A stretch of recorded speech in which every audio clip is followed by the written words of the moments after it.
June 27th, Saturday. In today's Gospel, Lord, I am not good enough for you to come into my house. Matthew chapter 8, verse 8. The army officer was right. He was not good enough for Jesus. But we should also get the message. Jesus doesn't come to us because we are good, but because we are sinners who need Him. Nobody in church is good enough to be there. But we come to Jesus and become part of His family because He invites us to share His love and receive this forgiveness.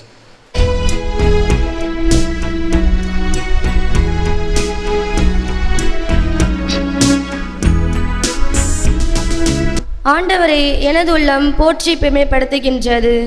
என் மீட்பராம் கடவுளை நினைத்து எனது மனம் பேருவகை கொள்கின்றது. ஏனெனில் அவர் தம் அடிமையின் தாழ்நிலையை கண்ணோக்கினார். இது முதல் எல்லா தலையினரும் என்னை பேறு பெற்றவர் என்பர். ஏனெனில் வல்லவராம் கடவுள் எனக்கு அரும்பெரும் செயல்கள் செய்துள்ளார். தூயவர் என்பதே அவரது பெயர். அவருக்கு அஞ்சி நடப்போருக்கு தலைமுறை தலைமுறையாய் அவர் இரக்கம் காட்டி வருகின்றார். பசித்தோரை நலன்களால் நிரப்பியுள்ளார். செல்வரை வெறுங்கையராய் அனுப்பிவிடுகின்றார். மூதாதையருக்கு உரைத்தபடியே அவர் ஆபிரகாமையும் அவர் தம் வழிமரபினரையும் என்றென்றும் இரக்கத்தோடு நிலவில் கொண்டுள்ளார். தம் ஊழியராகிய இஸ்ரேலுக்கு துணையாக இருந்து வருகின்றார்.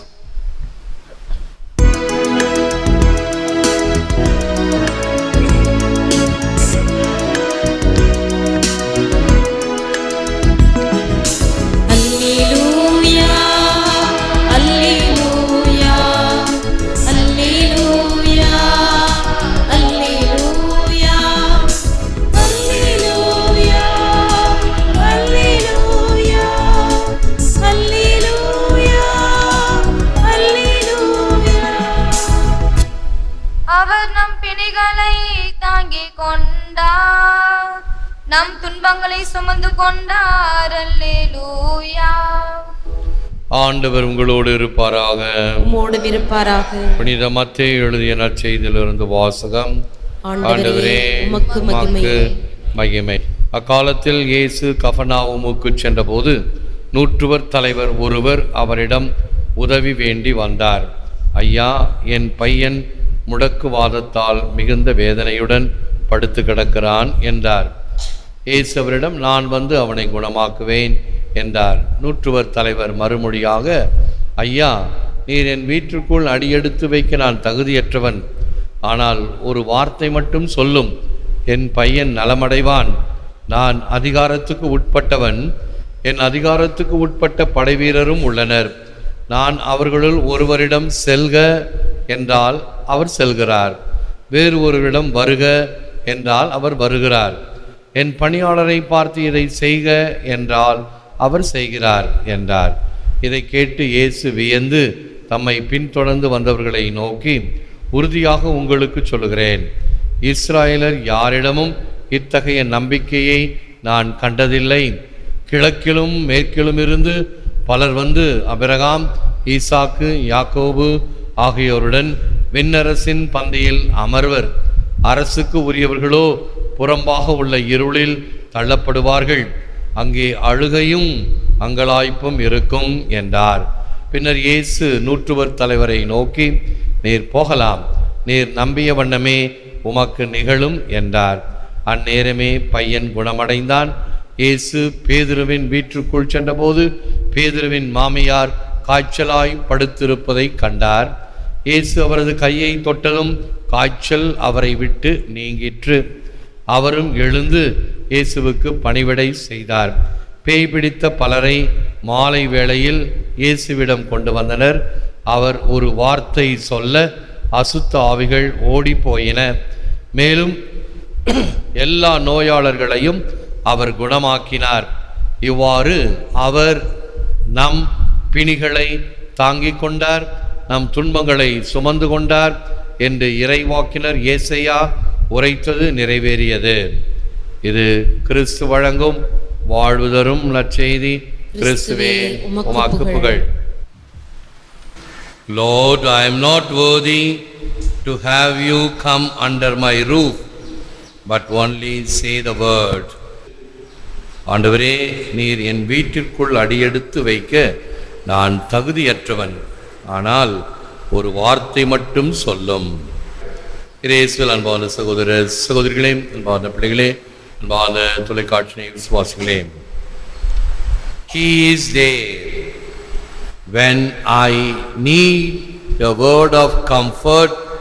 He is there when I struggle beneath a burden. He is there when the blue skies turn to grey and I cannot find my way at the closing of the day. He is there when I cannot face tomorrow. He is there when my life is filled with sorrow. He is there. He is there when I dread the coming dawn. He is there when it seems I can't go on. He is there when my hope is almost gone. He is there. Vilkar. அருமையான ஒரு பட்டியல். இயேசு நம்மோடு இருக்கிறார். இந்த நினைவு, இந்த விசுவாசம் நமக்கு எத்தகைய சூழ்நிலையிலும் தைரியத்துடன், விசுவாசத்துடன், நம்பிக்கையுடன், தளரா முயற்சியுடன் நம்முடைய செயல்பாட்டினை செய்ய முடியும்.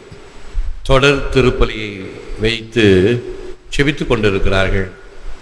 அப்படி ஒருவர் மிகவும் சோர்ந்து போய் விரக்தியில் இருந்தார். ஃபாதர், ஒன்றும் நடக்கவில்லை, இன்னும் அதிகமாக பிரச்சனைகளும் சோதனைகளும் என்னை அழுத்துகின்றன. இப்பொழுது இந்த வார்த்தைகளை சொன்னார்.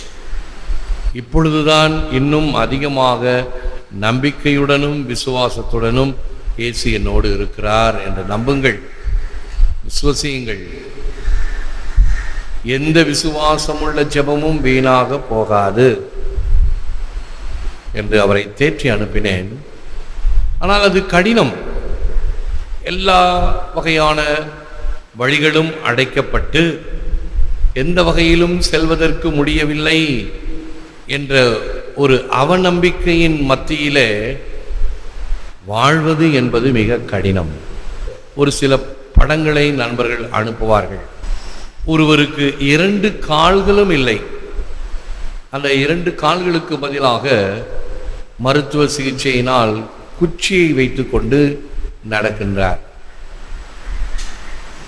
கையால் காரை ஓட்டுகின்ற நபர்களை படம் பிடித்து அனுப்பியிருக்கிறார்கள்.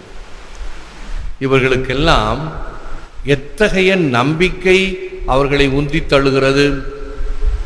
மற்றவர்களைப் போல் என்னால் நடக்க முடியாது என்று சூம்பி வீட்டுக்குள் முடங்கி இருக்கிறார்களா? இல்லை. கால் இல்லை என்பதனால் என்னால் பயணம் செய்ய முடியாதா? கை இல்லை என்றால் என்னால் வேலை செய்ய முடியாதா? கால்களினால் எழுதுபவர்களை நாம் அடிக்கடி பார்த்திருக்கிறோம். இவர்களுக்கெல்லாம் இந்த உந்துதல் சக்தியை தருபவர் இறைவன். அத்தகைய ஒரு நம்பிக்கை, விசுவாசம் இருத்தல் வேண்டும் என்பதற்காக இன்றைய நற்செய்தியிலே இந்த 100வர் தலைவனுடைய நிகழ்ச்சி நமக்கு கொடுக்கப்படுகிறது. இந்த 100வர் தலைவன்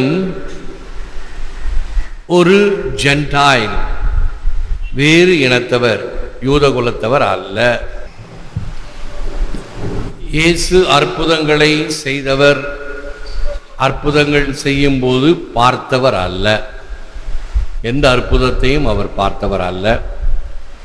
இயேசு போதித்ததை கேட்டிருப்பாரா என்றால் தெரியாது.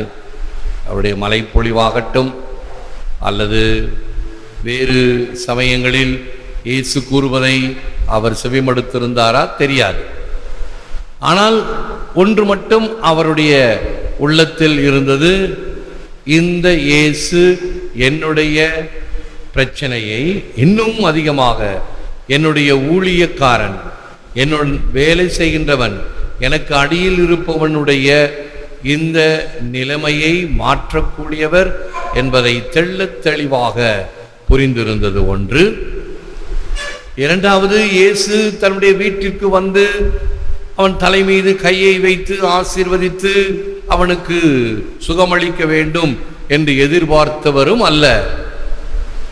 இந்த நம்பிக்கையோடு எங்கிருந்து ஒரு வார்த்தை சொல்லும் குணம் பெறுவான் என்ற நம்பிக்கையோடு கேட்ட பொழுது இயேசு அவனுடைய விசுவாசத்தை பாராட்டினார். இஸ்ராயலரிடம் கூட இப்படிப்பட்ட விசுவாசத்தை பார்க்கவில்லை. எனவேதான் பாருங்கள், ஒவ்வொரு நாளும் திருப்பலியிலே அந்த நூற்றுவர் தலைவருடைய வார்த்தைகளை சொல்லி நாம் நன்மை வாங்க வருகிறோம். ஆண்டவரே, தேவரின் நிலத்தில் வர நான் தகுதியற்றவன், ஆனால் ஒரு வார்த்தை மட்டும் சொல்லும், எனது ஆன்மா குணமடையும் என்று அந்த நூற்றுவர் தலைவர் சொன்ன வார்த்தைகளைத்தான் சொல்லி நாம் நன்மை வாங்குகிறோம். It is love that makes faith, not faith love. John Henry Newman. இந்த அன்பின் தன்மை இருந்தால்தான், அன்பின் தன்மை என்று சொல்லும் பொழுது அதனுள் இருக்கக்கூடியது நம்பிக்கை, அதனுள் இருக்கக்கூடியது ஆழ்ந்த பற்று, அவைகள்தான் நம்பிக்கையை உருவாக்குகிறது. ஆக இயேசுவின் மீது இவர் கொண்டிருந்த அன்பு, சாதாரணமான ஒரு கண்ணோட்டம் என்னவாக இருக்கும்? இயேசு ஒரு யூதன், நான் ஒரு ரோமை சிட்டிசன், நான் போய் அந்த யூதனிடம் போய் கேட்பதா? அவர் ஒரு தெருப்போதகன், ஸ்ட்ரீட் பிரீச்சர், அவரிடம் போய் நான் என்னுடைய வேலையாளுக்காக கெஞ்சி கேட்பதா என்ற மமதையோ ஈகோ என்று சொல்லக்கூடிய தன்மையோ இல்லாமல் அவன் துணிந்து பணிந்து இயேசுவிடம் வந்து இந்த வார்த்தைகளை சொல்லும் பொழுது எவ்வளவு பணிவோடு இருந்திருக்க வேண்டும். அந்த பணிவுதான் அவனுக்கு இந்த புதுமையை செய்வதற்குரிய தகுதியை பெற்றுத் தருகிறது.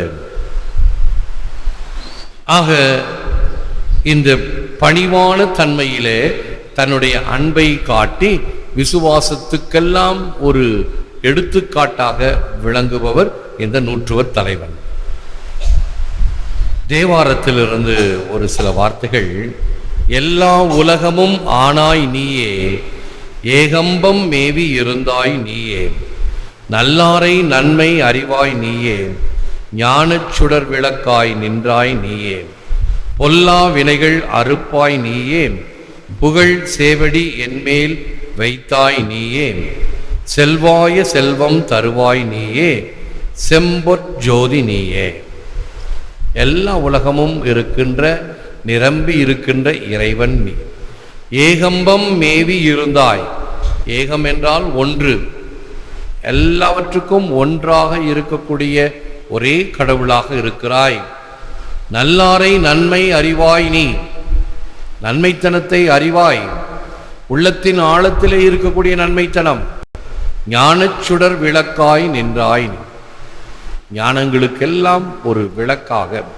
பொல்லா வினைகள் அறுப்பாய் நீயே, உம்முடைய பெயரை சொன்னால் வினைகள் அறுக்கப்படும், ஒழிக்கப்படும். பேய்கள் ஓடின, ஏன் எங்களை தொலைக்க வந்தாய் என்று கேட்டுக்கொண்டு ஓடியதை நற்செய்தியில் பார்க்கிறோம். புகழ் சேவடி என்மேல் வைத்தாய் நீயே. இந்த நூற்றுவர் தலைவன் மீது எத்தகைய ஒரு புகழை கொடுக்கிறார், ஒரு பாராட்டுதலை தருகிறார். எதற்காக? அவர் கொண்ட இந்த நம்பிக்கைக்காக, விசுவாசத்திற்காக. செல்வாய செல்வம் தருவாய் நீயே. செல்வாய செல்வம் என்று சொன்னால் செல்வங்கள் எல்லாம் கடந்து போகக்கூடியவைகள், பொருட்கள், நம்மிடம் இருக்கக்கூடிய ஆசி பாசி, இவைகள் எல்லாம் சென்று கொண்டே இருக்கும், நிலையாக இருக்காது, கரைந்துவிடும், குறைந்துவிடும். ஆனால் குறையாத செல்வம், நிறைந்த செல்வம், நீடித்த செல்வம், அந்த நிலை வாழ்வை தருபவர் நீரே, செம்பொற் ஜோதியே நீயே. எப்படி பத்தரை மாத்து தங்கம் மின்னுகிறதோ அப்படி மின்னுகின்ற விளக்கு நீ என்று ஆண்டவரை பற்றி சொல்கின்ற வார்த்தைகள். Know that you are not alone. Know that you are not separated, abandoned or useless. You have been called by Christ and you are his living and transparent image. திருச்சபை கூறுகின்ற வார்த்தைகள், நீ தனியாக இல்லை. ஆண்டவருடைய இந்த திருப்பயணத்திலே, ஆண்டவரை நோக்கி விசுவாசத்தின் ஓட்டத்திலே நீ தனியாக இல்லை. உன்னோடு சேர்ந்து இந்த திருச்சபையிலே இப்படிப்பட்ட நிலை வாழ்வை நோக்கி திருப்பயணம் செல்லுகின்ற கூட்டத்தில் நானும் ஒருவனாக இருக்கிறேன் என்ற மனப்பான்மை நமக்கு வேண்டும். தேவதாயிடம் செபிப்போம், முழந்தாள் இருப்போம். Blessed Virgin Mary, Mother of God, Master of faith, hope and devoted love, show us how to pray so that we may obtain from the Lord that which is best for us. அருள் நிறைந்த மரியே, இறைவனின் தாயே, விசுவாசத்தின் ராக்கினியே, எங்கள் அன்பும் தேவ சிநேகமும் ஆனவரே, செபிக்க எங்களுக்கு கற்றுத்தாரும். அதனால் மேன்மையானவற்றை நாங்கள் நாடி எங்கள் ஆண்டவரிடம் கேட்டு பெறுவோமாக. ஏற்று வரமருளும் இறைவா, காக்கும் கரங்களினால். ஆமென், ஆமென். அன்பர்களே, ஒவ்வொரு வீடியோவின் கீழும் மறையுரை விளக்கங்கள் உள்ளன. படித்து பயன்பெறுங்கள். நன்றி, வணக்கம்.